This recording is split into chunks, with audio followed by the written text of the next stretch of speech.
Animal kingdom. तो animal kingdom में जंतु जगत में आगे क्या क्या है उसको डिटेल से देखते हैं। जंतु जगत, ठीक है। अब जंतु जगत में अपन ने देखा था पोरीफेरा और सिलेंड्रेटा, दो क्लास देख चुके, दो संघ देख चुके अपन, पोरीफेरा और दूसरा क्या देखा था सिलेंड्रेटा या निडेरिया। सिलेंड्रेटा, इसको दूसरा नाम बोलते हैं निडेरिया।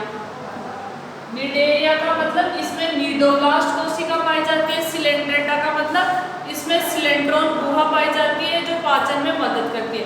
अब अगली क्लास देखते हैं टीनोफोरा, वेरी वेरी इंपॉर्टेंट, क्योंकि यहाँ इतने इंटरेस्टिंग एनिमल्स मिलेंगे, जंतु मिलेंगे जो लाइट उत्पन्न करते हैं, उनमें एक चमक होती है, क्यों होती है, किस कारण होती है, वो अपन टीनोफोरा में देखेंगे, ठीक है। इसके अलावा इनके शरीर से अपनी कंघी होती है ना, कंगा बोलते हैं उसके, तो कोम्ब लाइक स्ट्रक्चर भी प्रेजेंट होती है। तो ये जो आपका टीनोफोरा है ये बड़ा ही इंटरेस्टिंग है। तो आज अपन देखेंगे टीनोफोरा। संघ कौन सा आपका, संघ टीनोफोरा।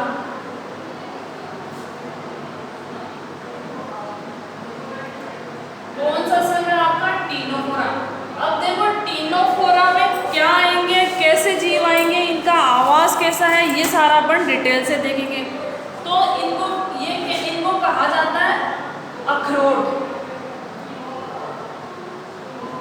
सामान्यतः इन्हें क्या कहा जाता है आपका, अखरोट। देखा होगा सबने, अरे अखरोट फोड़ा होगा ना बीच में से, कैसा होता है, राउंड राउंड सा होता है। अखरोट कैसा दिखता है, ऐसा सा राउंड सा होगा, थोड़ा सा यहाँ से होगा, उसमें ऐसे ऐसे होंगे। अखरोट याद आ रहा है क्या, उसके बहुत सारे अंदर चैम्बर होते हैं, उसको आप फोड़ के, इन्हें सामान्यतः अखरोट कहा जाता है। हाँ, अखरोट भी खाए, हाँ अखरोट खाए जाते हैं, आपके ड्राई फ्रूट में आते हैं। तो इन्हें क्या कहा जाता है, अखरोट, या कहा इनका दूसरा नाम है comb jelly. Comb jelly, comb यानी कंगा, ठीक है। तो इनको कोम्ब जेली इसलिए कहा जाता है कि इनके शरीर में ऐसी संरचना होगी, ऐसी ऐसी संरचना होगी, जैसे आपके कंगे में दांतें होते हैं ना, वैसी वैसी संरचना पाई जाती है इनमें। तो इसलिए इनको क्या कहा जाता है, आपके कोम्ब जेली। तो यहाँ से डायरेक्ट क्वेश्चन बनता है, जो टीनोफोरा है उनको क्या कहा जाता है, समुद्री अखरोट। सामान्यतः समुद्री अखरोट कहते हैं इनको, क्योंकि ये समुद्र में मिलेंगे, तो इन्हें क्या कहा जाता है, आपका समुद्री अखरोट, ठीक है। इनको कोम्ब जेली के नाम से भी जाना जाता है, क्योंकि इनके शरीर में क्या पाए जाते हैं, कंगे जैसी संरचना पाई जाती है, जैसे आपका कंगा होता है वैसी कुछ संरचनाएं होती है, इसलिए इनको क्या कहा जाता है, आपका कोम्ब जेली।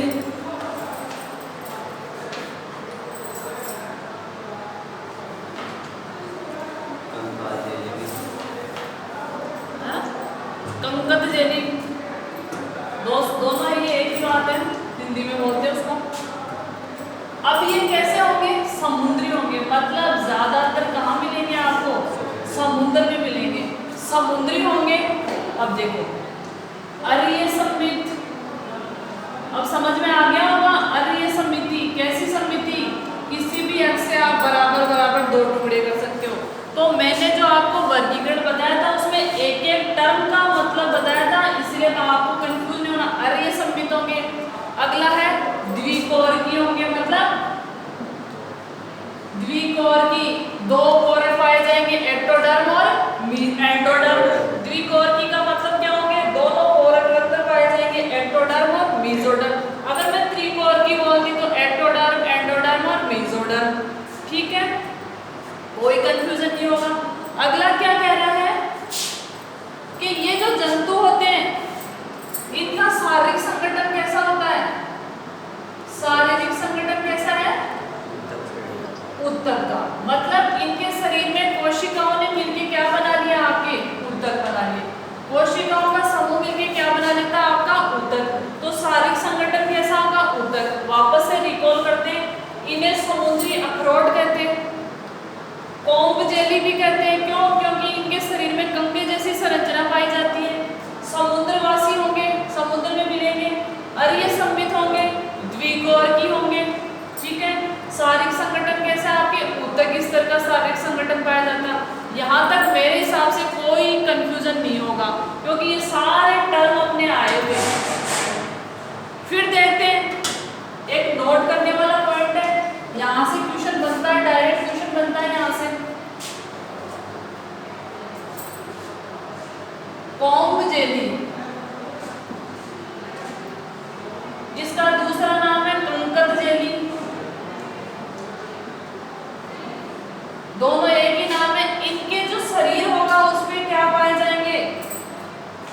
8 बाह्य पक्षांग पाए जाएंगे। 8 बाह्य पक्षमाभ पाए जाएंगे। पक्षमाभ पाए जाएंगे। हाँ, ये इंपॉर्टेंट क्वेश्चन। देखो अपन अब तक देख के हैं, जैसे आपके कॉकरोच है, कॉकरोच में 2 ऐसे दिखते हैं, इनको क्या बोलते हैं? शीलिया। ठीक है, इंग्लिश में बोलेंगे सीलिया। और जो फ्लैजिला होंगे, जैसे आपके पैरामीशियम है, इसको स्लीपर एनिमल बोलते हैं, ऐसा होता है पैरामीशियम। तो इसमें ऐसे ऐसे ऐसे संरचना पाई जाएगी, असंख्य होती है, कितनी भी हो सकती है, और ये एक ही डायरेक्शन में मूव करती है, इनको बोलते हैं पक्षांग। मतलब छोटे छोटे बाल जैसी संरचनाएं होती है, वो क्या कहलाते हैं? आपके पक्षमाभ। तो जो आपके टीनोफोरा होते हैं उनमें कॉम्ब जेली या कंकद जेली पाई जाती है। इसका मतलब है शरीर में 8 बाह्य पक्षांग पाए जाएंगे। ठीक है, और जो क्या करते हैं? आपके चलने में सहायता करते हैं। किसमें? चलने में, गति में। ये 8 बाह्य पक्षांग, वैसे ये बाल से 8 हो गए। हाँ, ऐसे अभी देखो अपन डायग्राम देखते हैं, उससे आपके बहुत क्लियर हो जाएगा। इसका डायग्राम देखते हैं, इससे ये आपका पूरा क्लियर हो जाएगा। कैसे होते हैं ये एनिमल? गेंद जैसे दिखते हैं आपको, अखरोट जैसे। ठीक है, फिर क्या होगा? इनमें ऐसी एक संरचना होगी,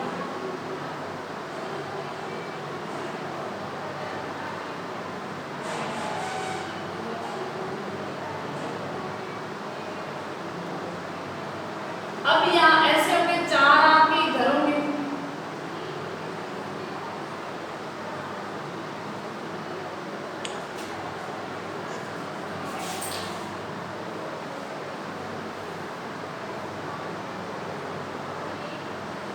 और 4 क्या होंगे? आपके नीचे की तरफ होंगे। 4 ही कैसे होंगे? आपके नीचे की तरफ होंगे।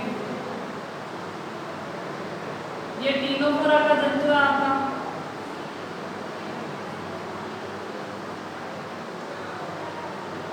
ये क्या है? आपके टीनोफोरा का एनिमल है या जंतु है। ऐसे पाए जाएंगे, और ये ऐसे इनमें होंगे, ऐसे 2 टेंटिकल यहाँ से निकलेंगे।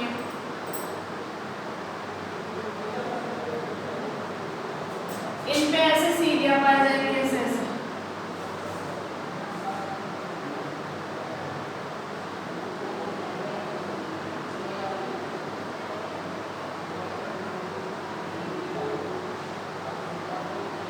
मेरे साथ साथ बना लो, जिससे क्या हो जाएंगे आपकी, सॉरी एक साइड होगी, दोनों साइड नहीं होगी। एक साइड नहीं होगी, दोनों साइड नहीं होगी। ऐसे पाए जाते हैं। तो ये क्या आपके टीनोफोरा का एक एनिमल है।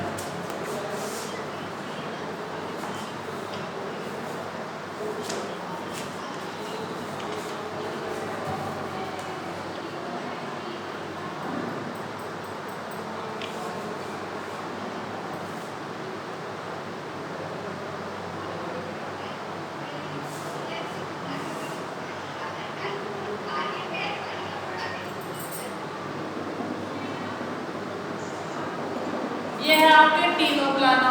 ये कौन है? आपके टीनोप्लाना है। तो इस तरीके से इनमें क्या पाए जाते हैं? देखो 2 तो ये रहे, 2 ये रहे, और 4 ही क्या रहे? आपके ऊपर है। टोटल कितने होते हैं? आपके 8। इन्हीं को क्या बोलते हैं? कॉम्ब जेली या कंकद जेली के नाम से जाना जाता है। और इसी की वजह से ये क्या है? आपके ये जो ये है, ये किसमें मदद करेंगे? आपके चलने में या गति में क्या करेंगे? आपके मदद करेंगे। तो ये टीनोफोरा है। इसमें आगे देखते हैं कि टीनोफोरा में और क्या क्या होता है आपका।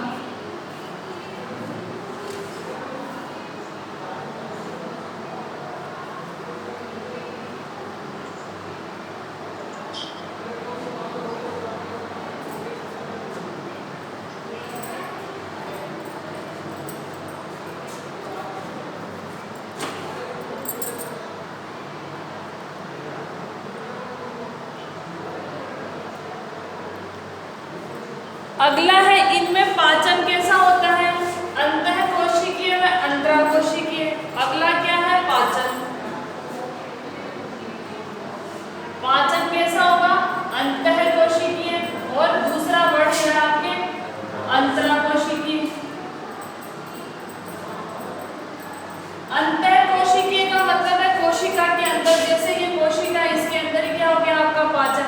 अंतरा का मतलब है दो कोशिकाएं पास में, उनमें आपस में पाचन होगा, और जो आपके खाद्य पदार्थ है उनका क्या हो जाएगा आपका आदान प्रदान हो जाएगा।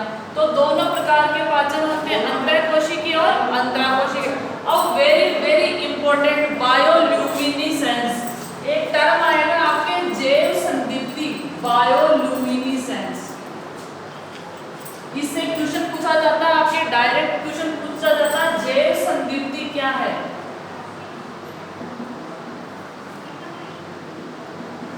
इसको बोलते हैं बायोल्यूमिनेसेंस।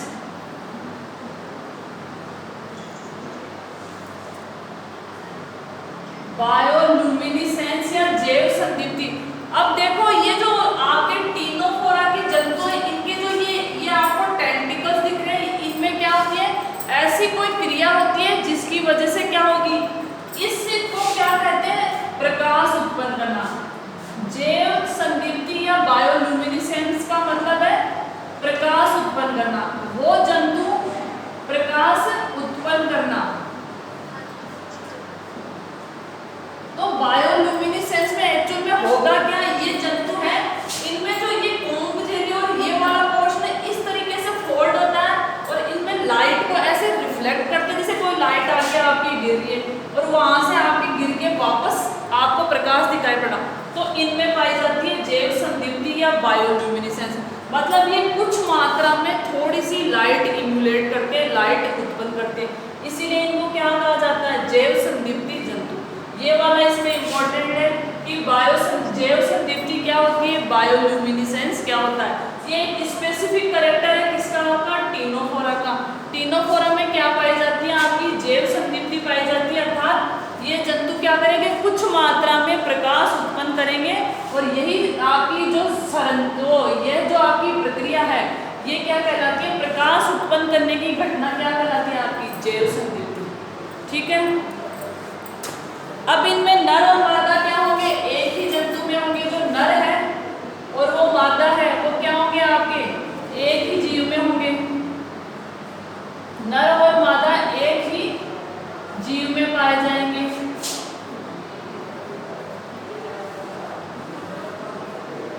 नर और मादा क्या होंगे एक ही शरीर में होंगे, तो इसको क्या बोलेंगे हर्माफ्रोडाइट उभयलिंगी जंतु। मतलब अगर किसी जंतु में नर और मादा जंतु एक ही शरीर में उपस्थित है उसे क्या बोलेंगे, अपन एक शब्द यूज करेंगे उभयलिंगी।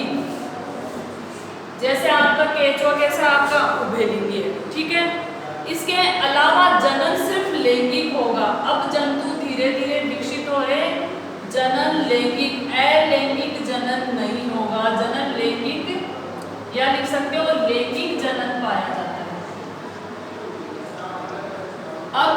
अब से पहले अपन क्या देख रहे थे, विखंडन हो गया, टुकड़ों में टूट गया, पर यहाँ ऐसा कुछ नहीं है।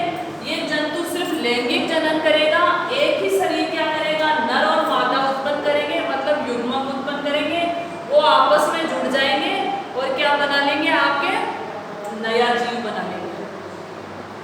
अगला है प्रत्यक्ष परिवर्तन होगा, मतलब लार्वा अवस्था एब्सेंट होगी, प्रत्यक्ष परिवर्तन होगा। देखो मैंने कल भी बोला था आपके दो शब्द यूज आएंगे, प्रत्यक्ष और अप्रत्यक्ष परिवर्तन। प्रत्यक्ष का मतलब होता है जैसा आपका यंग वंश है, आपका जो जैसे अपन है, अपना बच्चा अपने जैसा हो रहा है तो अपने में कौन सा जनन है, कौन सा परिवर्तन है, प्रत्यक्ष। ठीक है, अगर लार्वा अवस्था पाई जाती है तो वो क्या कहलाता है आपका अप्रत्यक्ष जनन। तो इसमें क्या होता है प्रत्यक्ष जनन होता है, ये इम्पोर्टेंट है। ठीक है, अब देखते हैं इसके एग्जाम्पल। इसके एग्जाम्पल दे रहे थे, एक तो प्लूरोब्रेकियम,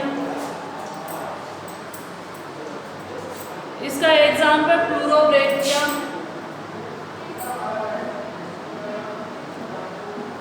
प्लूरोब्रेका। ठीक है, और दूसरा है टीनोप्लाना। ये जो चित्र है ये किसका आपका टीनोप्लाना।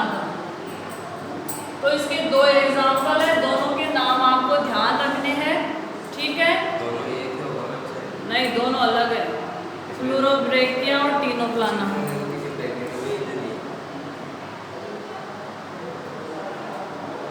एक बार ऊपर से देखो, फ्लोरोब्रेकिया तो टीनोप्लाना तथा कर दिया ना इसने, तो यहाँ गड़बड़ है। मैं CBSE में देखूंगी आज। ठीक है, तो ये आपकी कौन सी संघ आ गया आपका टीनोफोरा। अब अगला संघ देखते हैं कि कौन सा संघ है। अरे बुक क्यों दिखा रहे हो? अगला है संघ प्लेटेहेल्मिन्थीज। अगला है आपका संघ प्लेटेहेल्मिन्थीज। देखो हेल्मिन्थीज का मतलब होता है आपका कर्मी, कर्मी का मतलब कीड़े जैसा। ठीक है, तो प्लेटेहेल्मिन्थीज को क्या बोला जाता है? चपटे कर्मी। चपटे कर्मी। प्लेटे का मतलब होता है प्लेट जैसा, और प्लेट कैसी होती है? चपटी होगी। प्लेट ऐसी थोड़ी ना उभरी होगी। आप ऐसे प्लेट कैसी होती है? फ्लैट होती है, चपटी होती है। तो जो प्लेटेहेल्मिन्थीज होता है उसमें कौन से कर्मी शामिल होंगे? आपके चपटे कर्मी शामिल होंगे। हेल्मिन्थीज का अगर आप अलग से टर्म का मीनिंग देखना चाहो तो हेल्मिन्थीज का मतलब होता है कर्मी। प्लेटेहेल्मिन्थीज का मतलब क्या होगा? चपटे कर्मी। एस्के हेल्मिन्थीज का मतलब क्या होगा? गोल कर्मी। तो हेल्मिन्थीज का मतलब है कर्मी, कर्म, वो वर्म जैसा। इसको वर्म भी बोलते हैं। जैसे आपके कीड़े होते हैं ना, कई तरह प्रकार के कीड़े होते हैं, सब्जियों में निकलते हैं, तो वो सारे किस में आ जाएंगे? वर्म में आ जाएंगे। तो संघ जो प्लेटेहेल्मिन्थीज है उनको क्या कहते हैं अपन? चपटे कर्मी। ठीक है, चपटे कर्मी क्यों कहते हैं? कि जो पृष्ठ सतह है, जो आपकी एक होती है अधर सतह और एक होती है पृष्ठ सतह। जैसे ये आपकी अधर सतह, ये क्या आपकी पृष्ठ डोर्सोवेंट्रल। ठीक है, ये क्या हो गई? पृष्ठ सतह, अधर सतह। ये क्या हो गई? आपकी पृष्ठ सतह। तो इनमें जो पृष्ठ सतह होती है वो कैसी होती है? चपटी होगी, बिल्कुल प्लेन सी होगी। इसलिए इनको क्या कहेंगे अपन? चपटे कर्मी कहेंगे। ठीक है, और यहाँ एक अच्छा क्वेश्चन बन के आता है, ज्यादातर कैसे होंगे? परजीवी। ये कैसे होते हैं आपके? परजीवी, मतलब किसी जीव के अंदर रहेंगे। परजीवी मैंने शुरू में भी बताया था आपको, परजीवी दो वैरायटी के होते हैं, अंतः परजीवी और दूसरा क्या होगा आपका? बाह्य परजीवी। अंतः परजीवी, दूसरा क्या हो जाएगा? बाह्य परजीवी। तो ये कैसे होते हैं? मुख्यतः अंतः परजीवी, मतलब शरीर के किसी न किसी जीव के अंदर मिलेंगे आपको। ठीक है, अब किसी जीव के अंदर रहेंगे तो उसी के हिसाब से इनमें अनुकूलन होंगे। तो ये मुख्यतः कैसे होते हैं आपके? अंतः परजीवी। ज्यादातर कैसे होंगे आपके? अंतः परजीवी। अब देखो अपन कुछ शब्दों का यूज कर रहे हैं तो मेरे हिसाब से लिखते ही याद आ जाना चाहिए। द्विपार्श्व सममित, मतलब शरीर को क्या कर सकते हैं? बराबर बराबर दो भागों में बांट सकते हैं। त्रिकोर की, त्रिकोर की मतलब तीनों कोरक रंध्र पाए जाएंगे, एक्टोडर्म, एंडोडर्म और मेसोडर्म। फिर मैंने क्या कहा? अबूही, अप्रबूही। क्या हुआ? बोलो।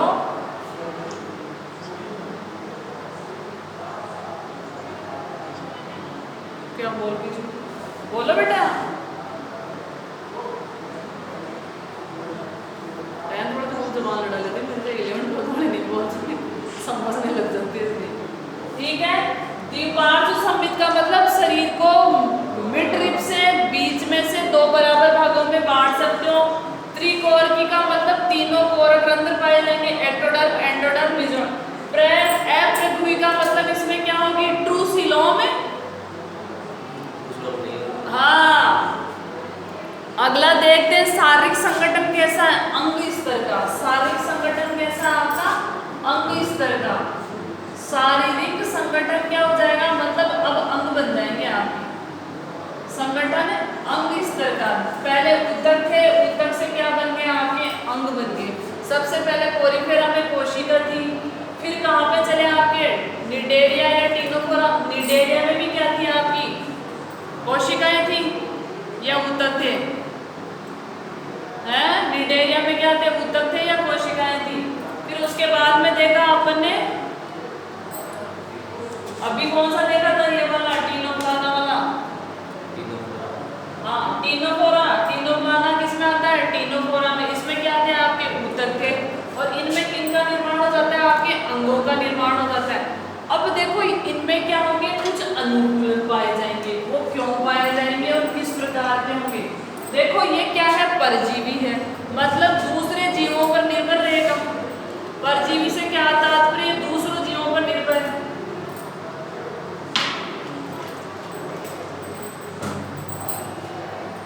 परजीवी है, अंतः परजीवी है, मतलब किसी जीव के शरीर में रहेगा।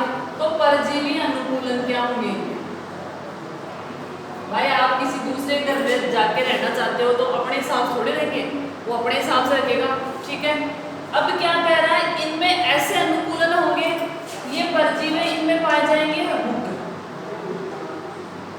हुक पाए जाएंगे, और क्या पाए जाएंगे, अंकुश पाए जाएंगे। जैसे अब ये परजीवी है, इनको भोजन बनाना नहीं है, दूसरे की तरफ मेहमान गए हुए हैं तो बना बनाया भोजन खाएंगे, ठीक है। तो ये क्या करेंगे, जैसे अंतर परजीवी कहाँ पाए जाएंगे, आहार नाल। ये आपकी क्या है, आपकी आहार नाल। आहार नाल में भोजन जाता है तो भूख से क्या करेंगे, मतलब ऐसी संरचना होगी तो वहां से क्या हो जाएंगे, चिप जाएंगे। जैसे आगे से मुंह ऐसे गोल सा और चिपका दे तो वैसा क्या होगा, हुक अगर अंकुश होगा, जैसे हुक से इन्होंने पकड़ लिया और जो आहार नाल है उसमें ऐसे कांटे कांटे से होंगे तो उसको बिल्कुल पकड़ के रहेंगे, क्योंकि आहार नाल में क्या होता है, आपके भोजन फ्लो होगा, ठीक है, स्पीड से जाएगा। इसके अलावा कभी अम्ल बन रहा है, कभी क्षार बन रहा है, तो उनके प्रेशर से क्या होंगे, ये बाहर नहीं जाएंगे या आगे अंगों में जाएंगे। तो इनमें परजीवी अनुकूलन पाया जाता है, हुक और अंकुश पाए जाएंगे, जिसकी वजह से ये क्या रहेंगे, आपके आहार नाल में या जिसकी भी जीव के अंदर जिस भी जगह रह रहे हैं आसानी से क्या कर रहे हैं, आपके रह जाएंगे। तो ये अनुकूलन है। हाँ, अब एक अगला क्वेश्चन, अब ये इनमें अंग बन गए ना। अब तक तो ऊतक थे तो जो उत्सर्जन है वो सामान्य शब्द से मिश्रण विधि से होता था। अब इनमें क्या बन गए, अंग बन गए। तो इनमें जो उत्सर्जन होगा वो किससे होगा, ज्वाला कोशिकाएं या फ्लेम से। उत्सर्जी अंग क्या होंगे आपके, उत्सर्जी अंग ज्वाला कोशिकाएं, इनका दूसरा नाम है फ्लेम, फ्लेम से। अब देखो इसकी संरचना देखो आप, जो उत्सर्जी अंग होंगे वो क्या होंगे, ज्वाला कोशिकाएं या फ्लेम से। ऐसी कोशिका होगी आप, ऐसी राउंड कोशिका होगी, इसमें ऐसे ऐसे क्या होंगे आपके सीलिया जैसी संरचना होगी, ठीक है। और जैसे इनमें क्या होगा आपका, इनमें क्या होगा, ये अंदर जाएंगे बाहर आएंगे, अंदर जाएंगे बाहर आएंगे। तो जैसे आपके आग उत्पन्न होती है ना, आग में जो लपटें निकलती है, ज्वाला कोशिका फ्लेम का मतलब है आग, तो इनमें ऐसे ज्वाला कोशिका ऐसे होती है, इनमें ऐसे लपटें निकलती है, अंदर गए फिर बाहर आए फिर अंदर गए, ये वाली संरचना है। तो ऐसे लगता है जैसे आग निकल रही हो, इसलिए इनको क्या कहा जाता है, ज्वाला कोशिकाएं। और ये अच्छा क्वेश्चन है, बहुत अच्छा क्वेश्चन है कि जो प्लेटेहेलमिन्थेस होते हैं उनमें उत्सर्जी अंग क्या होंगे, तो जवाब क्या होगा आपके, ज्वाला कोशिकाएं या फ्लेक्स है, ठीक है। अब क्या है, नर और मादा एक ही अंग में होंगे, नर और मादा क्या होंगे, एक ही शरीर में पाए जाएंगे। अगला है आपका नर व मादा एक ही शरीर में होंगे।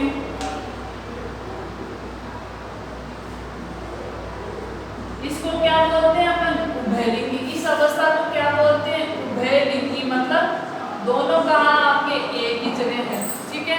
और निषेचन कैसा होगा आपका, आंतरिक होगा। निषेचन कैसा होगा आपका, आंतरिक निषेचन पाया जाता है, मतलब शरीर के अंदर ही निषेचन होगा, आंतरिक निषेचन। निषेचन, आंतरिक निषेचन पाया जाता है या होता है। अब इसमें क्या होगा आपका, जो निषेचन होगा, दोनों एक ही शरीर में है, मादा और नर एक ही में है, तो एक अंडाणु डाल देगा और दूसरा क्या करेगा, आपके शुक्राणु डाल देगा, और शरीर के अंदर ही क्या हो जाएगा, आपका निषेचन हो जाएगा। परिवर्तन अप्रत्यक्ष होता है। अप्रत्यक्ष का मतलब लार्वा अवस्था पाई जाती है, प्रत्यक्ष का मतलब लार्वा अवस्था। एब्सेंट में लिखवा देती हूँ आज, एक डब्बे में लिख लो क्या होता है? लार्वा अवस्था अनुपस्थित। देखो कई बार अनुपस्थित को मैं शॉर्ट में ऐसे लिख देती हूँ, और अप्रत्यक्ष का मतलब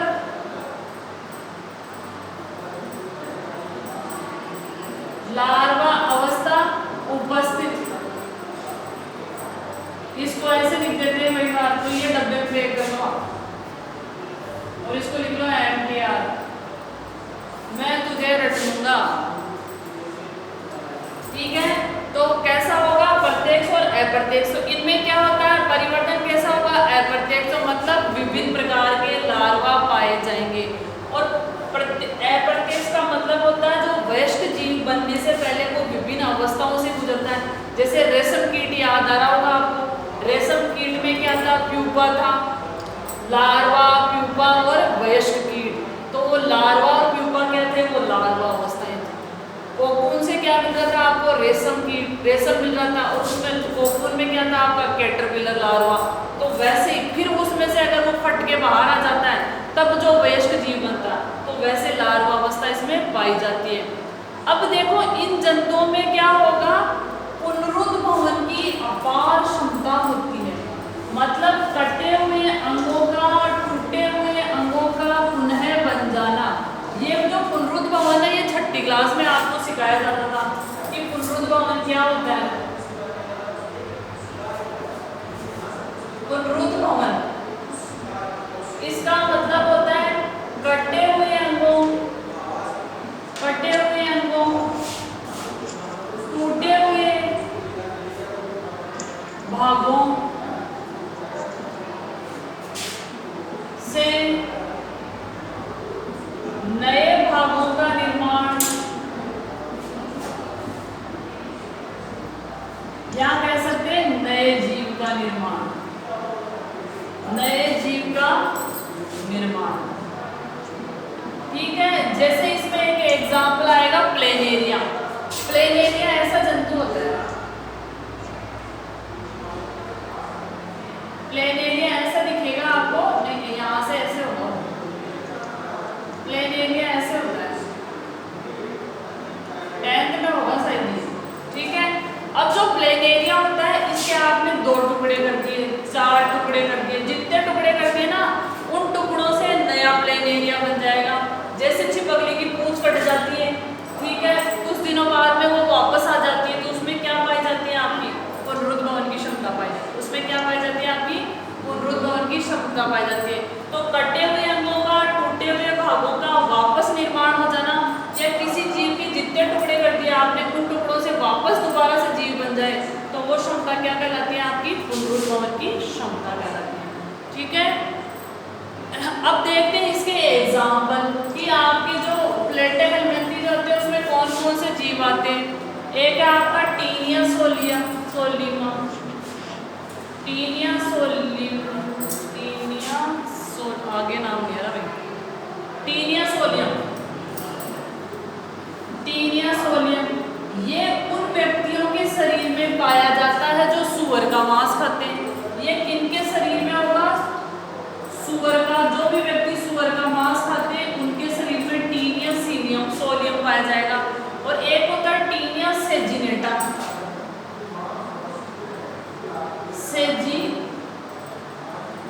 ये अलग अलग जाति है। टीनिया सेजिनेटा ये किसके होगा? जो काऊ का, गाय का मांस खाते हैं। ठीक है, जो सूअर का मांस खाएंगे उनमें क्या होगा? टीनिया सोलियम, और जो गाय का मांस खाते हैं उनमें क्या होगा? Taenia saginata.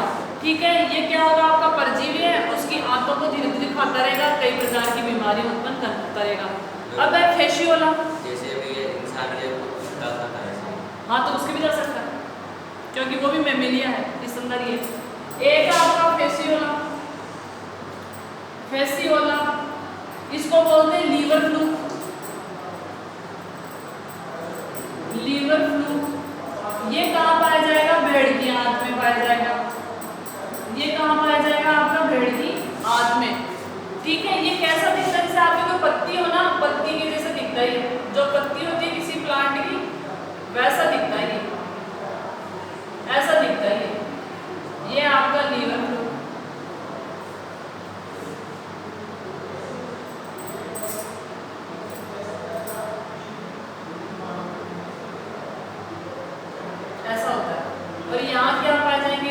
इंफ्यूजन पाए जाएंगे, चिपक जाएंगे। ये कौन है आपका लीवर फ्लू, फेशियोला, बेड की आंत में पाया जाता है। तो इस तरीके से जो प्लेटेहेलमिंथी जीव है वो कैसे कैसे उनमें क्या क्या कैरेक्टर पाए जाते हैं अपन ने डिटेल से देखा। और आप लोगों में ना जो पढ़ाया जा रहा है उसको तैयार रखो, आपका कभी भी टेस्ट हो सकता है। हाँ दिख गया, मुझे दिख गया, वो लड़की दिखा रही है फिगर। ठीक है, बाकी अपन कल देखेंगे। Thank you.